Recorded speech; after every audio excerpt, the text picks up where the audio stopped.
நமக்கு எப்பெல்லாம் salary increase ஆகும்னு சொல்லி பார்த்தீங்கன்னா, நம்மளுக்கு கம்பெனில ஒரு ஹைக் தராங்கன்னா நம்மளுக்கு சேலரி இன்க்ரீஸ் ஆகும். இல்ல கம்பெனில வந்து நம்மளுக்கு ஒரு ப்ரொமோட் பண்ணி அடுத்த ரோலுக்கு நம்மளுக்கு மூவ் பண்றாங்கன்னா சேலரி கொஞ்சம் இன்க்ரீஸ் ஆகும்.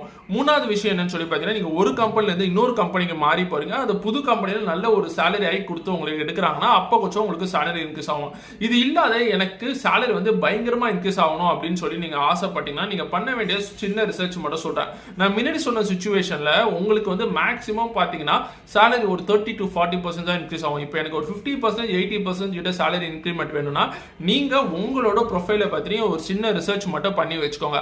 அதாவது நீங்க இருக்கிற இண்டஸ்ட்ரி எந்த இண்டஸ்ட்ரி, அந்த இண்டஸ்ட்ரியில உங்களோட நாலேஜ் அண்ட் உங்களோட ஸ்கில் என்ன இருக்கு, அந்த ஸ்கில்லுக்கு வந்து ரீசெண்டா ட்ரெண்ட்ல என்ன போயிட்டு இருக்கு அப்படின்னு சொல்லி அனாலிசிஸ் நீங்க தான் பண்ணி ஆகணும்.